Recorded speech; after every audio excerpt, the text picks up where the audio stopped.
আমি আজ চলে এসেছি হলিহেডের এক দারুণ সুন্দর জায়গায়, সাউথ স্টেক লাইট হাউস। সমুদ্রের ধারে খাড়া পাথরের উপরে দাঁড়িয়ে আছে এই লাইট হাউস। প্রায় 2 শতাব্দী ধরে দূরের জাহাজগুলোকে নিরাপদে পথ দেখাচ্ছে এই লাইট হাউস। এখানে আসলেই মনে হয় যেন অন্য এক দুনিয়ায় এসে পড়েছি। চারপাশে শুধু সমুদ্রের ঢেউ, পাথরের ক্লিফ আর পাখিদের ডাক। লাইট হাউসে যেতে হলে অনেকগুলো সিঁড়ি নিচে নামতে হয়, আর সেখান থেকে যে দৃশ্যটা দেখা যায় এটা একেবারেই শ্বাসরুদ্ধকর। যারা প্রকৃতি ভালোবাসে আর একটু অ্যাডভেঞ্চার পছন্দ করেন তাদের একবার হলেও এই লাইট হাউসে আসা দরকার এবং সেই 240টা স্টেপের সিঁড়ি পেরিয়ে নিচে লাইট হাউস পর্যন্ত ভ্রমণ করা উচিত। সো আর এখানে আসলেই মনে হবে যে আপনার সময়টা একেবারেই থেমে গেছে। ঠিক এই মুহূর্তে আমরা আজকে আমাদের লাস্ট গন্তব্য লাইট হাউস। আমরা নর্থ ওয়েলসের হলিহেড, যেখানে গিয়ে ইংল্যান্ডের সীমানা শেষ হয়ে গেছে। ঠিক এরপরে কিন্তু উপারে আয়ারল্যান্ড, নর্দার্ন আয়ারল্যান্ড। ঠিক এমন একটা জায়গায় আছি যে জায়গাটা দেখতে অমায়িক সুন্দর। আর ঠিক নিচে ওই যে দূরে যেটা দেখা যাচ্ছে এটা হচ্ছে লাইট হাউস। আর এই লাইট হাউসগুলো কেন দেওয়া হয় এটা কিন্তু আমরা সবাই কম বেশি জানি। লাইট হাউস ব্যবহার করা হয় মূলত দূর থেকে যে শিপগুলো যায়, শিপগুলো যেন তাদের নির্দেশনা খুঁজে পায়, যার জন্য লাইট হাউসগুলো ব্যবহার করা হতো। এটা মোটামুটি আজকে থেকে 200-250 বছর আগে লাইট হাউস হবে। 1809 সালের দিকে এই লাইট হাউসটা এখানে করা হয়েছে। এবং নিচে জায়গাটা এত সুন্দর লাগতেছে, ক্লিফটা মধ্যে পানিগুলো যে একটা শব্দ আর সেই সাথে গাংচিলের শব্দ, মানে দুটা মিলে একটা দারুণ সাউন্ড কম্বিনেশন হচ্ছে। এবং এই জায়গাটাও কিন্তু খুবই সুন্দর। এই যে পাহাড়, সমতল ভূমি, এদিকে কিন্তু পাহাড়গুলো আরও উঁচু, এই তার চেয়ে আরও উঁচু পাহাড় এদিকে আছে। সো এই পাহাড়গুলো সবগুলো পাথরের পাহাড়। আর পানি আল্লাহর দুনিয়ায় এত সুন্দর হইতে পারে, এখানে না আসলে আসলে বোঝা যেত না।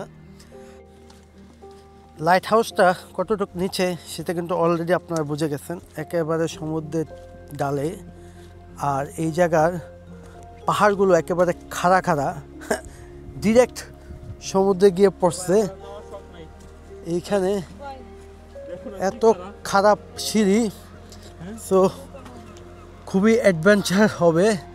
ওই নিচে সেটা যদি ট্রাভেল করে যাওয়া যায়, এটা বিশাল একটা অ্যাডভেঞ্চার জার্নি হয়ে যাবে।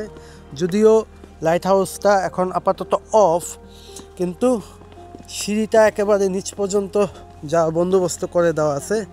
আমরা একটু হাইকিং করে করে আমরা এখন নিচে যাব। এবং আমি যদি একটু দেখাই, এই যে সিঁড়িটা সম্পূর্ণ স্পাইরাল হয়ে হয়ে হয়ে হয়ে এভাবে একেবারে সেই লাইট হাউসে গিয়ে ঠেকছে।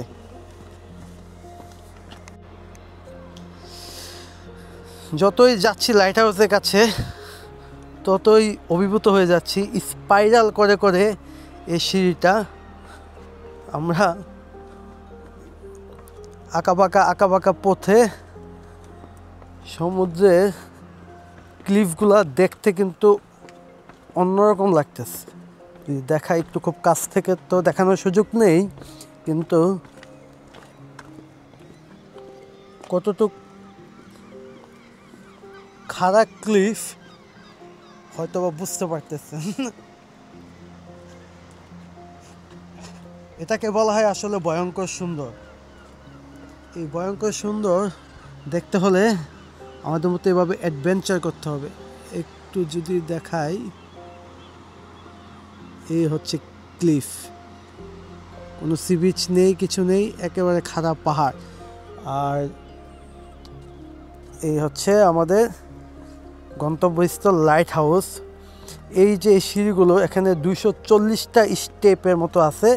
240টা স্টেপ পার হওয়ার পরে এই লাইট হাউসের কাছে গিয়ে পৌঁছানো যাবে। যদিও লাইট হাউসে ঢোকা যাবে না, বাট দূর থেকে লাইট হাউসটা দেখে সুন্দর লাগতেছে। আর দূরে একটা শিপ যাচ্ছে, কিন্তু যে শিপটার কথা আমি একটু আগে বলছিলাম যে এদিক দিয়ে সরাসরি আয়ারল্যান্ডে যাওয়া যায়, স্ট্যানা লাইন। এই শিপে করে আপনার যদি ভিসা থাকে ইউকে থেকে আয়ারল্যান্ড চলে যেতে পারবেন এবং সেই সাথে নর্দার্ন আয়ারল্যান্ডও ঘুরে আসতে পারবেন।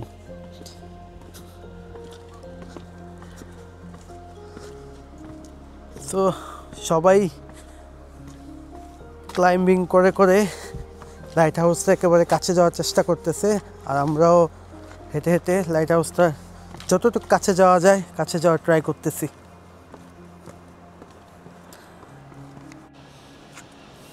আস্তে আস্তে একেবারে লাইট হাউসে কিন্তু অনেক কাছে চলে আসছি, মনে হচ্ছে এই তো চলে আসলাম, আসলে আরও অনেক দূরে। একেবারে যদি নিচে যাওয়া যায় তাহলে কিন্তু আরও অ্যাডভেঞ্চার হবে ব্যাপারটা। তো নিচে যেতে হলে আরও মোটামুটি 20-30 মিনিটের মতো ক্লাইম্বিং করতে হবে। আর এই জায়গাটা আসলে অন্যরকম প্রশান্তি, পানিটার কালারটাও কিন্তু খুবই সুন্দর, ক্রিস্টাল ক্লিয়ার লাগতেছে পানিটা। তো আজকে ব্লগটা আমি এখানেই শেষ করতেছি। আশা করি ব্লগটা কেমন লাগলো। আমি চেষ্টা করেছি নর্থ ওয়েলসের আশেপাশে কী আছে এগুলো ঘুরে দেখানোর জন্য, এবং যতটুকু কাভার করা যায় ট্রাই করেছি। সামনে আরও অনেক ব্লগ আসবে নর্থ ওয়েলসের বিভিন্ন জায়গা থেকে, ইউকের বিভিন্ন জায়গা থেকে, সব কিছুই আমার চ্যানেলে পাবেন। সো আমার রিয়েল টাইম আপডেটগুলো পাইতে হলে অবশ্যই আমার ফেসবুক এবং ইনস্টাগ্রাম চ্যানেলটাকে সাবস্ক্রাইব করবেন, এবং সেই সাথে এই চ্যানেলটাকে কিন্তু সাবস্ক্রাইব করতে হবে। সো সবাই ভালো থাকবেন, দেখা হচ্ছে নেক্সট ব্লগে।